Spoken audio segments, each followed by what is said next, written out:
在事前发了一个新闻，说你跟我们韩市长是无意啊，那你对这个指控有什么说法？防疫期间最重要，我们是把防疫的工作做好，尤其来跟议会报告防疫的整个作为，也是我应尽的责任。那今天我非常的尊重议会做了这样一个决定，很尊重我们大家好好的团结往前走，好好为新北市的市民来做事。那市长准备这份报告有100多页嘛，那没有跟大家说明，会不会觉得可惜？这个报告是我们这几个月来所有同仁辛苦把他们的所作所为来跟议会做个报告，这也是我们应该做的事情，所以我们准备了113页，从6批的策略以及所有防疫的超前部署，逐渐有效跟议会做一个详尽的说明。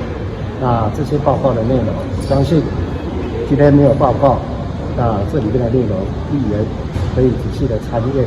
如果有哪些做的不到位的，随时可以跟我们提供意见，我们都愿意把它做得更好。好。你现在在哪里？你什么时候要离职？你要去哪里工作？市长知不知道带香怡去新北市工作了？去了哦。对啊。新北市府。他做人哪了？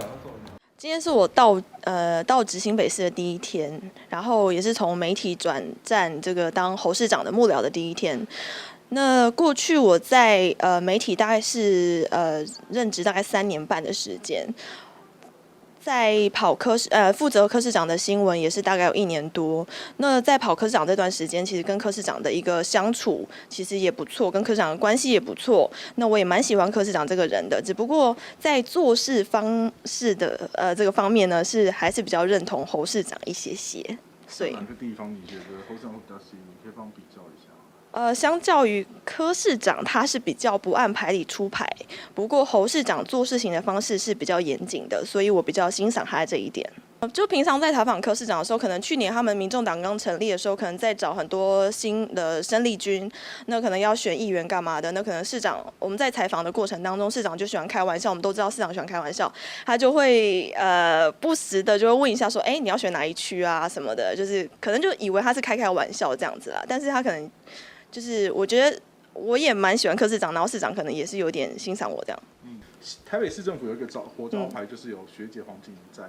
你今天来的这边也变成，刚好也是副发言，然后位置刚好相等，而且你们两个非常特别，就是留英回来的。这以后是不是接下来就是说两个双北市都要互相打美女牌来抢曝光？你有什么策略可以赢过黄静怡？我不敢跟学姐比啦，学姐是宅男女神，就是她的粉丝很多，有很多柯粉都喜欢她。那我在跑柯市长这段时间，其实跟学姐也是有不错的关系，所以就是可以互相帮忙，未来在双北的合作上面，也许是一个很好的一个桥梁。